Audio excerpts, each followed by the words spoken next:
نبی صلی اللہ علیہ وآلہ وسلم غزوہ حنین کے موقع پر اپنے اصحاب کے ساتھ جا رہے تھے، راستے میں ایک درخت دیکھا جسے ذات انواد کہا جاتا تھا، اور مشرکین جنگ پہ جانے سے پہلے اپنا اسلحہ اس کے اوپر لٹکاتے تھے جنگ میں برکت کے لیے کہ ہمیں اس کی برکت سے فتح نصیب ہو جائے گی، جس کی باقیات آج تک ہیں۔ آپ بھی درباروں پہ جو درخت ہیں ان کے اوپر آپ مختلف کلرز کی ٹاکیاں اور وہ جو ہے وہ کپڑے کے ٹکڑے باندھتے ہیں۔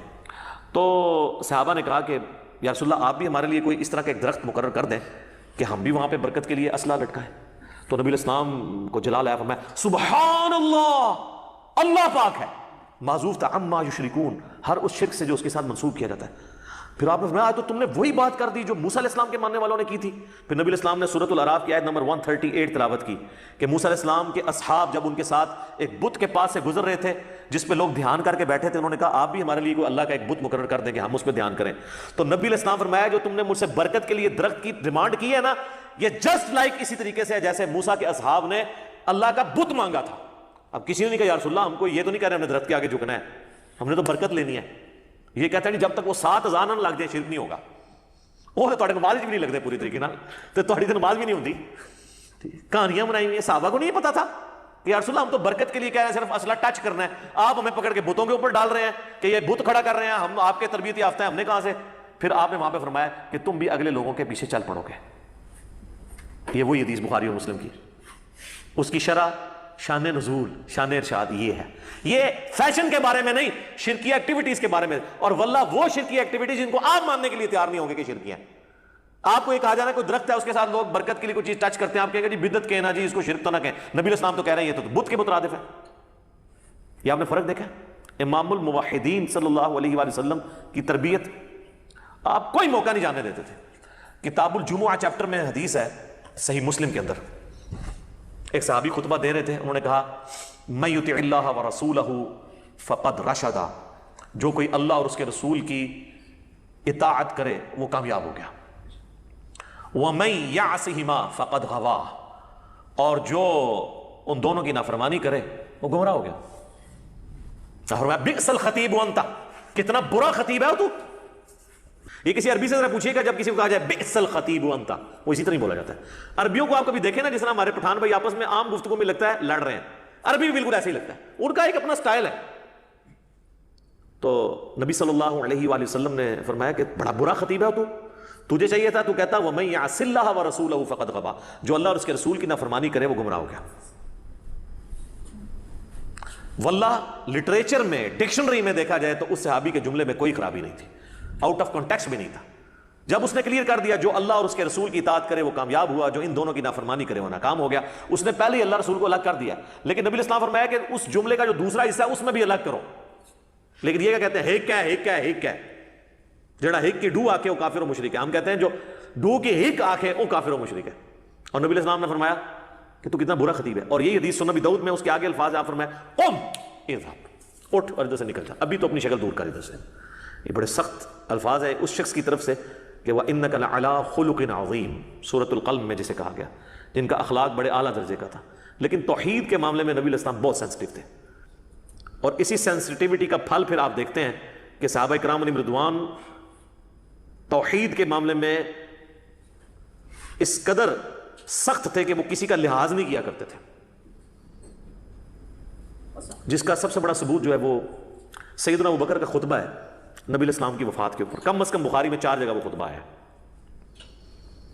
سیدنا ابوبکر نبی علیہ السلام کی وفات کے بعد، بخاری کے الفاظ ہیں، انٹر ہوتے ہیں حجرہ عائشہ میں، نبی علیہ السلام کا کفن مبارک ہٹا کر بوسہ دیتے ہیں ماتھے پہ، اور کہتے ہیں اللہ کے رسول اللہ آپ پہ 2 موتیں جمع نہیں کرے گا، ایک موت آپ کو آنی تھی وہ آئی، اب ہمیشہ کی آخرت کی یعنی زندگی شروع ہوگی۔ کیونکہ باہر سیدنا ابوبکر کھڑے، سیدنا عمر کھڑے تلوار لے کے، جو کہے گا حضور فوت ہو گئے، تو وہ اس کا رد سیدنا ابوبکر نے کیا، ایک موت ہی آنی ہے۔ حضرت عمر کا یہ خیال تھا کہ جس طرح حضرت موسیٰ علیہ السلام 40 دن کے لیے کوہ طور پہ گئے، نبی علیہ السلام بھی ڈورمنٹ پوزیشن پہ گئے، واپس آ جائیں گے۔ باہر نکلے اور لوگ حضرت عمر کے گرد جھمگٹا بنائے کھڑے ہیں، انہوں نے کہا عمر کو چھوڑو اس کے حال پہ، تم میری طرف آؤ۔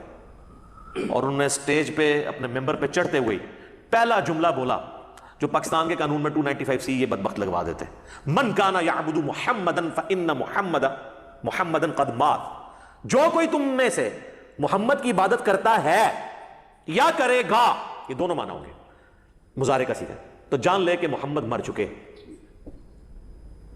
وَمَن يَعْبُدُ اللَّهَ، اور جو کہ اللہ کی عبادت کرتا ہے اور کرے گا، فَإِنَّ اللَّهَ حَيٌّ لَا يَمُوتُ، تو جان لو کہ اللہ کو کبھی موت نہیں آئے گی، وہ ہمیشہ کے لیے زندہ ہے۔ کسی صحابی نے اٹھ کے نہیں کہا کہ ابو بکر یہ فرضی جملوں سے آپ کیوں سہارا لے رہے ہیں، یا آج کی وہ زبان میں تنوں اور کوئی آیت نہیں لبھی، تنوں اور کوئی حدیث نہیں لبھی، تو کولو جملے بولنا ہے، تو پڑھ وَمَا أَرْسَلْنَاكَ إِلَّا رَحْمَةً لِّلْعَالَمِينَ، یہی کہتے ہیں نا، یہ مشورہ دیتے ہیں۔ تو پڑھ قُلْ إِن كُنتُمْ تُحِبُّونَ اللَّهَ فَاتَّبِعُونِي، تو پڑھ إِنَّ اللَّهَ وَمَلَائِكَتَهُ يُصَلُّونَ عَلَى النَّبِيِّ اللهم صل على محمد وعلى آل محمد، تو پڑھ مَن يُطِعِ الرَّسُولَ فقد اطاع اللَّهَ، تو پڑھ إِنَّا أَرْسَلْنَاكَ شَاهِدًا وَمُبَشِّرًا وَنَذِيرًا وَدَاعِيًا إِلَى اللَّهِ بِإِذْنِهِ وَسِرَاجًا مُنِيرًا۔ تنوں اور کوئی شے نہیں لبھی، تو کونوں جملے بنا رہے ہیں۔ پھر سیدنا ابوبکر نے اپنے اس جملے کی دلیل میں قرآن سے 2 آیات پڑھی۔ سورہ آل عمران کی آیت نمبر 144، وما محمد الا رسول قد خلت من قبلہ الرسل افإن مات او قتل، محمد تو نہیں تھے مگر ایک رسول، اگر یہ مر جائیں یا قتل کر دیے جائیں تو کیا تم دین سے الٹے قدم پھر جاؤ گے؟ اور جو کوئی دین سے الٹے قدم پھرے گا اللہ کا کوئی نقصان نہیں کرے گا، اور ثابت قدم رہنے والوں کو اللہ جزا دے گا۔ اور پھر آپ نے سورہ الزمر کی آیت نمبر 30 پڑھی، انک میت وانہم میتون، اے نبی تمہیں بھی موت آنی ہے اور ان کو بھی مرنا ہے۔ یہ 2 آیات حضرت ابوبکر نے، یہ 2 آیات پڑھی ہیں حضور کی میت کے اوپر، اور میں کہتا ہوں یہ نبی الاسلام کی کامیابی ہے کہ آپ نے ایسی ٹیم پروڈیوس کی ہے جو ان کی وفات پر توحید کو آشکار کرنے والی آیات پڑھ رہی ہے، ان کی شان میں نہیں پڑھ رہی۔ یہ نبی الاسلام کی کامیابی ہے، ورنہ نبی الاسلام نے ایک اور عیسیٰ ابن مریم بن جانا تھا، اور یہ آپ کی تعلیمات کی برکت ہے۔ صحیح بخاری میں حدیث ہے، دیکھنا میری شان کو اس طرح بلند نہ کرنا جس طرح نصارہ نے کر دیا عیسیٰ ابن مریم کو، اور ڈیوینٹی میں کلیم کر دیا میں اللہ کا بندہ اور اس کا رسول ہوں، مجھے اللہ کا بندہ اور اس کا رسول ہی کہنا۔ تو سر پھر صحابہ نے دیکھے نا کیسی نصیحت پلے باندھی ہے کہ حضور کی میت کے اوپر گفتگو کیا ہو رہی ہے۔ یہ نبی الاسلام کی کامیابی ہے، یہ آپ کی تربیت کا اثر ہے۔ اچھا، اور اگر ناسخ و منسوخ کو بھی دیکھا جائے، یہ تو حدیث جو ہے نا وہ تو حضور کی وفات سے 1 مہینہ پہلے کی ہے کہ مجھے تم سے شرک کا خدشہ نہیں، اور وہ میں نے بتایا آؤٹ آف کانٹیکسٹ کے کوٹ کرتے ہیں۔ ہم آپ کو نبی الاسلام کی بیماری کے دنوں کی پھر حدیث بتا دیتے ہیں، 5 دن پہلے کی، 2 دن پہلے کی، 1 دن پہلے کی، وہ بخاری اور مسلم دونوں میں حدیث ہے۔ اما عائشہ کہتی ہیں کہ نبی صلی اللہ علیہ وآلہ وسلم کے وفات کے دن قریب تھے، اور آپ پر مرض کی جب شدت ہوتی تھی تو آپ اس تکلیف کی وجہ سے اپنے چہرہ مبارک سے چادر کو بار بار ہٹاتے تھے، اور پانی کا ایک برتن تھا اس سے ہاتھ گیلا کر کے تو وہ بخار کی گرمی کو ٹھنڈا کرتے تھے، اور ساتھ ساتھ کہتے جاتے تھے لعن اللہ الیہود والنصارى اتخذوا قبور انبیائہم مساجدا، اللہ کی لعنت ہو یہود و نصارہ پر، انہوں نے اپنے نبیوں کی قبروں کو سجدہ گاہ بنا لیا تھا۔ اور اما عائشہ کہتی ہیں اگر ہمیں یہ خطرہ نہ ہوتا کہ لوگ رسول اللہ کی قبر پہ سجدے شروع کر دیں گے تو میں اپنے حجرے کو عام زیارت کے لیے کھول دیتی، یعنی حجرے کی دیوار گرا دیتی، ورنہ تو اجازت لے کے جانا پڑتا تھا کیونکہ اما عائشہ کی وہاں پہ رہائش تھی، تو ان کا میں اوپن کھول دیتی، لیکن ہمیں خطرہ تھا کہ حضور اپنی وفات کے وقت ہمیں ڈرا رہے تھے اس بات سے کہ کہیں حضور کی قبر پہ سجدے نہ ہو۔ تو اس وقت اما عائشہ نے کیوں نہیں کہا یا رسول اللہ آپ تو مہینہ پہلے ابھی خطبہ دیا آپ نے کہ مجھے شرک کا کوئی خوف نہیں ہے، تو ابھی آخری وقت آپ کو دوبارہ خوف کس چیز کا لاحق ہے، کس چیز کا خدشہ ہے آپ کو؟ اتنا آسان کام نہیں ہے، ان کو پتا تھا کہ اس کا کیا مطلب ہے اور اس کا کیا مطلب ہے۔ اور صحیح مسلم میں تو الفاظ ہیں کہ نبی الاسلام نے اپنی وفات سے 5 دن پہلے، 5 کے الفاظ ہیں، خطبہ دیا اور فرمایا آگاہ ہو جاؤ، اگلے لوگوں میں سے جب کوئی نبی فوت ہو جاتا تھا یا کوئی نیک بندہ، لوگ اس کی قبر پہ سجدے شروع کر دیتے تھے، اور میں تمہیں منع کرتا ہوں کہ میرے ساتھ یہ کام نہ کرنا۔ کسی نے کہا یا رسول اللہ آپ کو کیا ٹینشن ہے، آپ کو اللہ نے گارنٹی دے دی ہے کہ آپ کی امت شرک نہیں کرے گی۔ اور پھر وفات کے دنوں میں مسند امام احمد میں اور الموطا امام مالک میں مشکات میں حدیث موجود ہے، نبی الاسلام دعا کیا کرتے تھے اللہم لا تجعل قبری وثنا یعبد، اے اللہ میری قبر کو ایسا بت نہ بننے دینا کہ لوگ اس کی عبادت کریں۔ نبی الاسلام نے اپنی مبارک قبر کو جس پہ ہمارا تن من دھن ماں باپ اولاد سب قربان، اس قبر کو بھی بت سے تشبیہ دے دی کہ اگر اس کی بھی عبادت کی جائے گی۔ اور پھر آگے الفاظ ہیں اشتد غضب اللہ علی قوم اتخذوا قبور انبیائہم مساجدا، اللہ تعالیٰ کا شدید غضب نازل ہوتا ہے یا ہو ایسی قوم پر جو اپنے نبیوں کی قبروں کو سجدہ گاہ بناتی ہے۔ ایک اور بڑی رکت انگیز حدیث ہے، اما عائشہ روایت کرتی ہیں، بخاری اور مسلم کے الفاظ ہیں کہ حضور کی بیماری کے دن تھے، مسلم میں الفاظ ہیں کہ آپ کے آخری دن چل رہے تھے، اور حضور کی 2 بیویاں، 3 بیویاں ایک جگہ جمع ہیں، اما عائشہ، ام سلمہ، ام حبیبہ۔ تو ام سلمہ اور ام حبیبہ آپس میں گفتگو کر رہی ہیں کہ جب ہم حبشہ گئے تھے تو ہم نے وہاں ایک ماریا نام کا گرجا دیکھا تھا جہاں پہ کچھ تصویریں لٹکی ہوئی تھی۔ ہائے ہائے ہائے، حضور بیماری کے عالم میں آپ نے جب یہ گفتگو سنی ہے تو آپ فوراً متوجہ ہوئے، آپ فرمایا ان کی یہی تو خرابی تھی، جب ان کا کوئی نیک بندہ یا نبی فوت ہو جاتا تھا وہ اس کی قبر کے اوپر تصویریں لٹکا دیتے تھے اور پھر وہاں پہ سجدے شروع کر دیتے تھے۔ وہ لوگ قیامت والے دن بدترین مخلوق بنا کے اٹھائے جائیں گے۔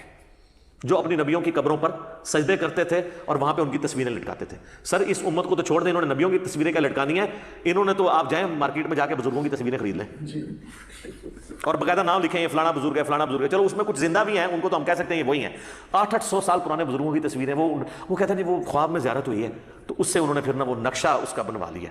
تو یار کتنے تابعین تبا تابعین و بعد کے لوگ ہیں جن کو رسول اللہ کی خواب میں زیارت ہوئی ہے, انہوں نے تو کوئی اپنی یاداشت سے حضور کی تصویر نہیں بنوائی. یہ آپ کس طرف امت کو لے کے جا رہے ہیں؟ والعیاذ باللہ تعالی.